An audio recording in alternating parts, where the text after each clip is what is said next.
está fácil. Bien, de vuelta con más, bueno, ya 10 de mayo, día viernes, finalizando la semana y bueno, y el fin de semana comenzando apenas y nosotros comenzando con la sección de entrevistas acá en Punto de Encuentro para llevarles el día de hoy, pues el primer tema bastante relajado y si se quiere, interesante dentro de todo lo que tiene que ver con el idioma de habla hispana de nuestro, evidentemente, que domina nuestro país y buena parte de este lado del continente. Vamos a estar conversando con Alfredo Dugarte Moreno, bueno, especialista en este tipo de temas y pronunciamientos, palabras y todo esto que tiene que ver con el idioma castellano. Bienvenido, buenos días. Golfredo, ¿no? Es el nombre. Dugarte, Ajá, sí. Golfredo Dugarte. Bueno, bienvenido. Estar con ustedes, Esther y Guillermo. Siempre he sido una persona preocupada por la expresión en general, tanto hablada como escrita. Generalmente es mucho más exigente la parte escrita, porque en la forma hablada, y más en el caso nuestro, que no diferenciamos, por ejemplo, entre la C, la Z y la S, decimos igualito. Antiguamente, digamos en mi época, porque ya soy viejito, en mi época se exigía eso, diferenciar la C de la S de la Z. Yo no llego a decir corazón, como lo dicen los españoles. Pero en Hispanoamérica no se acostumbra a eso, es corazón. Se escribe con Z y se pronuncia con S. Exacto. Inclusive a uno lo obligaban a decir caballo. Caballo. Caballo. L-Y. L.Y. Caballo, no, porque era la doble L, sonaba así, L-Y, caballo. Ya no, todo el mundo dice caballo, caballo igualito que si fuera Y. Bueno, la B labial de la B labidental, a unos le obligaban a decir vivencia, vivencia, ahora no, dice vivencia.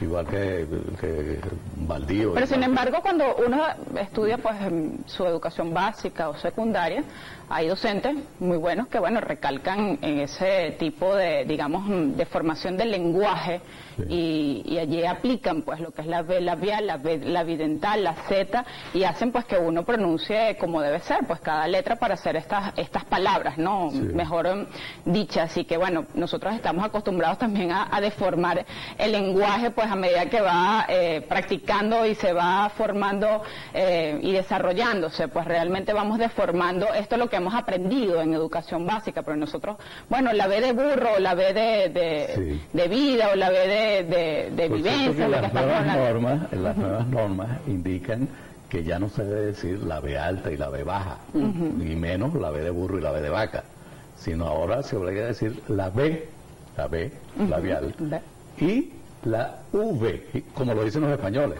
A nosotros nos va a chocar y nos va a costar adaptarnos a eso. Pero la Real Academia Española así lo está exigiendo. En esta hojita que les dejé ahí de las nuevas normas, hay cosas novedosas. Por ejemplo, el guión de exministro, exdiplomático, ya no se usa. Se pone pegado. Eso va a chocar porque estamos acostumbrados a ponerlo con guión. Hay algunas cosas ahí. O separado, a veces no le colocamos el guión, pero sí lo colocamos separado. Separado, exacto, ahora no, es pegado. Quórum, por ejemplo, todo el mundo, durante toda la vida se ha escrito con Q. No, la Real Academia me dice ahora que es con C. Eso va a costar mucho para que la gente lo asimile, porque estamos acostumbrados toda la vida. Además que nosotros mal acostumbramos también a dar ejemplos, ¿no? Que la C de casa, bueno, se supone que es una C, ¿no? O sea, la gente da ejemplos como eso, bueno, no, eso se escribe con C de casa. Ahora, esto también choca un poco, ¿no? Aparte de las costumbres o las malas costumbres que se vienen adquiriendo a través de la lectura y de la propia escritura, también tiene otra barrera, y son los modismos o los usos de vocabularios y palabras según las regiones en las cuales se desarrollan, que de hecho hablábamos de eso. Por ejemplo, la locución, el extranjerismo, ese tipo de cosas. Por ejemplo, por una comparación, le echaba el cuento ahorita a Esther acerca de una oportunidad de compartir muchísimo con un oriental y un maracucho en un mismo cuarto hablando, y te puedes imaginar la cantidad de barbaridades que se decían ahí en cuanto a las palabras que se usan o sea, ya bien extrañas. cómo entra acá o cómo se aplica y el debido uso del lenguaje español. Sí, y hablando de barbaridades, yo te digo, a mí me impresiona mucho la forma como se comunican los jóvenes y algunos adultos también, ¿no? Sí, cómo no. Las expresiones para ellos dirigirse el uno al otro. Antes, digamos, había cosas aceptables, como por ejemplo se decían pana, en Caracas se decían vale, mira, vale. Mira, Chamo, porque por pero cierto, lo que se dicen ahora bueno, son insultos. que por cierto esa palabra chamo a los padres casi nunca les gustaban que sus hijos dijeran esa palabra, decían que era como algo, no era vulgar, ¿no? Pero sí como muy feo, ¿no? A la hora de dirigirse a las pero personas. ahora todo el mundo la usa. Sí, todo ahora el mundo la usa. Además que es característica de nuestro país, ¿no? Sí, pero esa otra expresión en que usan, inclusive a mí me choca mucho oírlo en boca de las niñas, de las jovencitas, y se tratan igual que los varones con unas expresiones que ustedes las conocen. Sí, cómo no. Sí. Popularizado en Venezuela, hace algunos, una Miss dirigiéndose otra Miss que, bueno, ganaste. No sé si alguien recuerda esa palabrota. Pero bueno, ¿cómo vienen trabajando por lo menos en este tipo de formalismos, realmente para la aplicación del debido lenguaje a la hora de hablar y la hora de la escritura? Sí, hay muchas deformaciones que están muy de moda. Por ejemplo, una que me llama mucho la atención, porque se la he oído a amigos míos, profesores universitarios, pero está muy difundida. Y es esta expresión, por ejemplo, si me fueras dicho, te fuera acompañado. ¿Qué es eso, señor? Es con el verbo haber. Si me hubieras dicho, te hubiera acompañado, o te hubiese acompañado, pero no me fuera. Eso es el verbo ser, o en otro caso el verbo ir, fuera del verbo ir. Pero el que lo usa como una desinencia del verbo ser, pero es que no es lo que cabe ahí, es el verbo haber. Si me hubieras dicho, yo te hubiera acompañado o te hubiese acompañado. ¿Y cómo hacer para que este tipo, digamos, de palabras se empiece pues a corregir? Porque si sabemos que pues la educación básica es primordial para el crecimiento y desarrollo del lenguaje, y allí es donde uno aprende pues y el consciente pues de las personas allí se fija y se lo graban. Es decir, cómo empezar para que los docentes de educación básica empiecen con este formalismo del lenguaje y hacer pues en caligrafía, a través de la formación en las clases, empiecen pues a adaptar a estos muchachos a que tienen que corregir realmente el lenguaje. Sí, yo pienso que una forma sería una cosa que se acostumbraba antiguamente, antes de que se presentara la televisión, que eran las tertulias familiares. En esas tertulias se enseñaba ese tipo de cosas, ¿no? Lo que no se terminaba de enseñar en la escuela se complementaba en el hogar, en esa forma. Y la conversación tenía mucho mérito. Y la palabra de la persona, mucho mérito. En ese entonces, digamos, si nos remontamos muchos años atrás, ni siquiera había notarías. Era tu palabra. Claro. Cuando tú dijiste va, o aprobado, o estamos de acuerdo, la palabra será, y tú tenías que cumplir, y cumplías. Palabra de hombre, como actualmente se decía palabra de hombre. Y muy poco. Exacto. Ahora no, ahora todo tiene que ser escrito y notariado, ¿no? Y lo otro es que, por ejemplo, en la expresión, algunas personas descuidan, digamos, la parte hablada, la dicción, la modulación, pero sobre todo en la parte escrita, la ortografía. Sobre eso vamos a hablar. Vamos a la próxima parte, porque tenemos nuevas reglas de ortografía en la lengua española. De esto, para que nos detalle un poco cuáles son su aplicación y, bueno, insisto, cómo introducirla en la dinámica social para que esto realmente se concrete y se logre una adecuada expresión escrita y hablada, que ha venido con mucho más de punto de encuentro.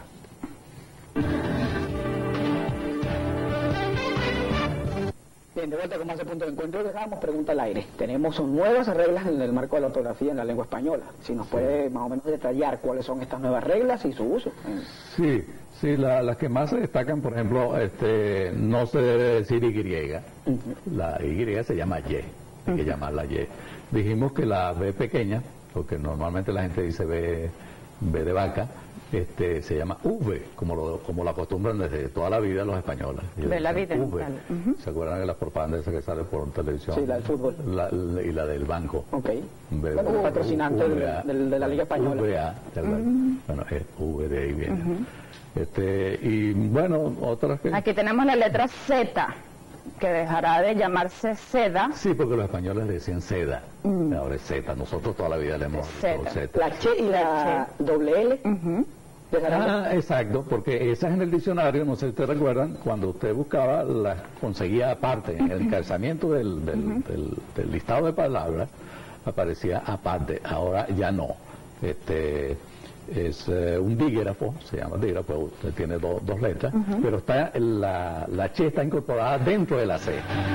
Y la doble L, o la L, que le decíamos nosotros, está dentro de la L. Okay. Entonces, de 29 letras que tenía el alfabeto castellano, son 27 ya. Okay. Sí. De hecho, la H, bueno, dijeron, la H es muda, ¿no? Sí, la H es muda. ¿Es recomendable Pero siempre utilizarla o no está utilizarla? Bueno, no Porque a veces dicen es error ortográfico si estás escribiendo o haciendo la ortografía. Hay que utilizarla por lo siguiente, y es más, de hecho uno en los periódicos siempre ve ese error, sobre todo en el uso del verbo haber. Se cometen muchos errores. Hay mucha gente que confunde, y yo lo he visto mucho en los periódicos, la A con H, que es del verbo haber, y la A sin H, que es una preposición.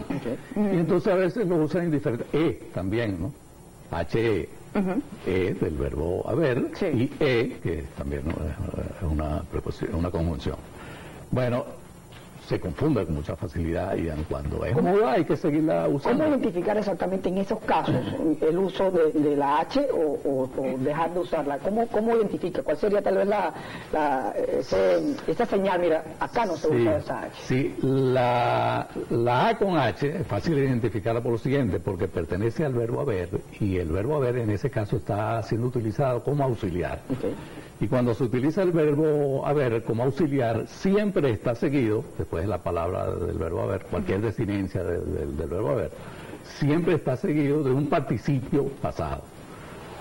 Él ha venido, fíjate, terminado en ido. Él ha amado. Acuérdense que el participio pasado siempre termina en ado para la primera conjugación y en ido para la segunda y la tercera conjugación. Ahí es aplicable la H. Solamente. Exacto, solamente. Entonces uno lo identifica si la palabra que sigue termina en ado, ido, corresponde al verbo haber, usado en ese momento como auxiliar, y tiene que ir con H. Solamente en ese caso se usa la H. Solamente en ese caso.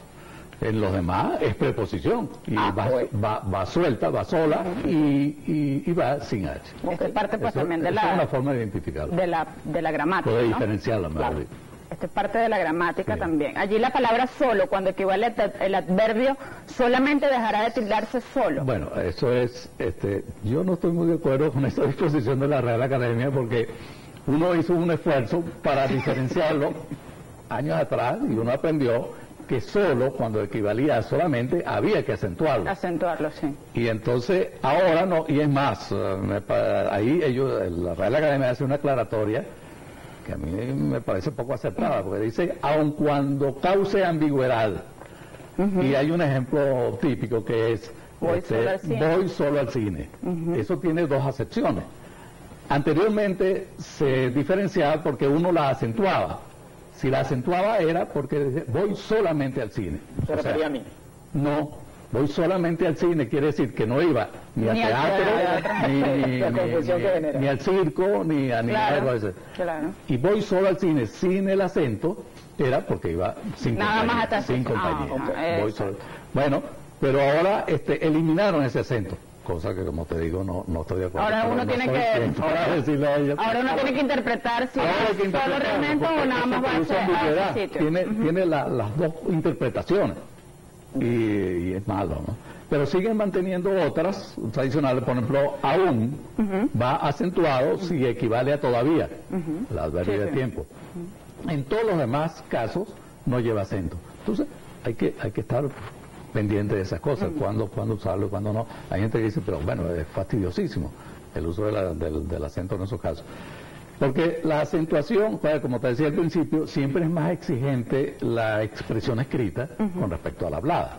Porque en la hablada, tú no sabes si estás usando la H o no la vas a usar, pero si lo escribes, tienes que saber si lleva H o no lleva H. Y sin embargo existen muchísimas, de hecho conozco un señor, que le tengo muchísimo aprecio, que él prácticamente habla como escribe.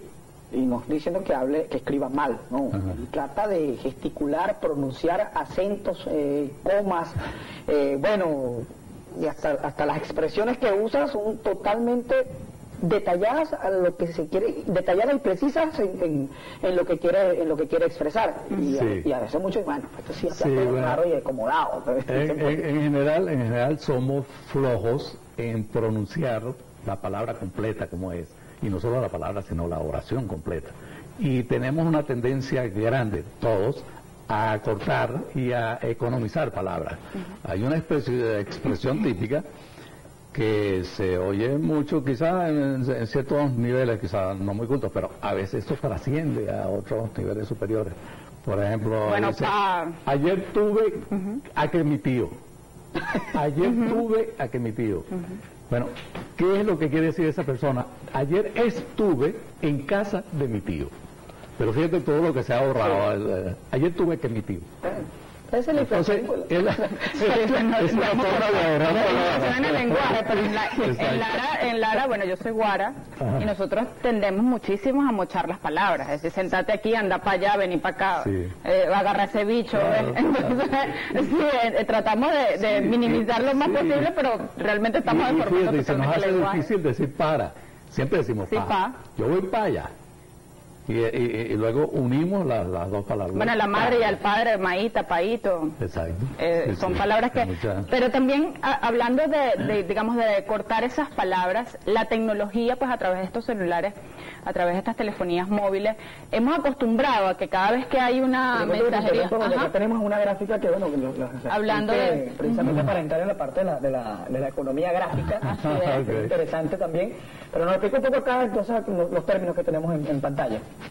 Exacto, ya según la nueva ortografía, publicada por la Real Academia recientemente, ya quórum no se escribe con Q, se escribe con C.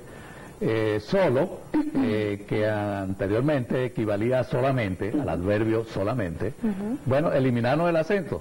Y entonces ahora es tanto solo como adverbio como solo como adjetivo. Pero más nunca se acentúa. No se acentúa. ¿El guión no se va a acentuar? El guión ahora no se acentúa, pues se pronuncia en un solo golpe de voz. Es una sílaba, guión. ¿Y cuál es la diferencia? Porque hay mucha gente que en mayúscula y minúscula, ya en mayúscula no se acentúa. Todas las mayúsculas se acentúan, todas, porque ese es otro problema. Antiguamente se diferenciaba eso, que las palabras cuando iban escritas, los títulos, por ejemplo, que iban escritos en mayúsculas, las palabras que llevaban acento, o mejor dicho tilde, no le ponían la tilde a la letra que le correspondía. Bueno, ahora no, eso se acabó. Todas las palabras en mayúsculas deben llevar su acento ortográfico, porque acuérdense que hay una diferencia entre el acento prosódico, que es el hablado, y el ortográfico, que es el escrito. El ortográfico es el que requiere la tilde, ese puntico, eso tiene un nombre, firulete, se llama firulete. Y hay 4 firuletes. Me entero que... Sí, mira, en la ortografía... Firulete nosotros le decimos otra cosa. Hay 4 firuletes en ortografía, que son el punto de la I, el acento de la tilde, la tilde, el gusanillo de la ñ, que eso se llama virgulilla. Virgulilla. El gusanito ese de la ñ se llama virgulilla. ¿Y los 2 puntos de la U? Y la diéresis, sí. Que es los 2 puntos de la U. Nadie sabe prácticamente que existe. Por ejemplo, aquí hay un caso bien particular, yo recuerdo que en una reunión... Pero allí hay una palabra que me llamó la atención, ya porque tenemos que ir a corte, pero venimos a hablar también de otro punto. Griega, ¿con I latina va a ser eliminado? ¿Por qué con Y? No, ahora hay solo I. Y la otra ya no es Y, es Y. Es Y. Esa se llama Y. Hacemos pausa. Se va a escribir igual griega con I latina, ¿no? Sí, se escribe igual, pero el nombre es, la una es I, lo que se llamamos I latina, ya no es I. Profundizamos ahorita cuando vengamos de la pausa. Y hablar de esta incorporación también de la tecnología en el lenguaje. Nosotros tenemos que escribir también, estamos hablando un poco del lenguaje, pues de la adaptación de la real Academia, pues exactamente. Tengo aquí un poco la lengua enredada, el señor Wilfredo me va a enseñar a hablar también. Y vamos a hablar con respecto pues a la adaptación del lenguaje dentro de la telefonía móvil. Estamos hablando pues que estamos acostumbrados por estos caracteres, pocos caracteres que están en la mensajería de texto, en el Twitter, en las diferentes redes sociales, porque tratamos de mochar las palabras para que nos alcancen esos caracteres y pues se ha enviado el mensaje y nos estamos tan acostumbrando pues a esas cortas palabras que a la hora de escribir a las personas a veces se les olvida realmente cómo es la palabra completa o digamos el párrafo, lo que está escribiendo allí, ¿no? Sí, es cierto. Bueno, yo lo justificaría porque como hay una limitación de caracteres, pues la gente quiere ahorrar y entonces hace toda, digamos, eso, especie de resumen. Artilugios. Exacto, esos artilugios para aprovechar bien los 100 caracteres. Bueno, pero lo que pasa es que la gente se mal acostumbra y entonces cuando escribe una carta o cuando le envía una nota a alguien, pues lo hace exactamente igual. Y entonces ya no es tan apropiado, ¿no? Yo creo que el problema está cuando se acaba el saldo. Bueno, eso es. No, y es que a veces ni siquiera es porque también cortan los caracteres, sino que las palabras la deforman, es decir, le colocan si es la B de burro o la B de vaca y realmente la palabra no va acorde con lo que es dentro del diccionario, ¿no? Sí. Yo creo que habría que hacer un poquito de esfuerzo en tratar de escribir mejor, un poquito más de exigencia en la forma como se escribe. Yo he visto muchos informes, me ha tocado revisar informes de mis colegas ingenieros, yo soy ingeniero. Y claro, hay una tesis dentro del campo de la ingeniería que es equivocada totalmente, que el ingeniero no sabe sino de números, que no tiene por qué saber de letras, erróneo totalmente, porque usted en un momento dado tiene que elaborar una memoria descriptiva, tiene que presentar un Bueno, informe. yo tenía una profesora de matemáticas que cualquier error que veía en la ortografía, pues allí bajaba puntos igual. Ah, qué bueno que lo hacía, porque hay como esa tendencia equivocada a creer que el ingeniero no tiene que saber de letras.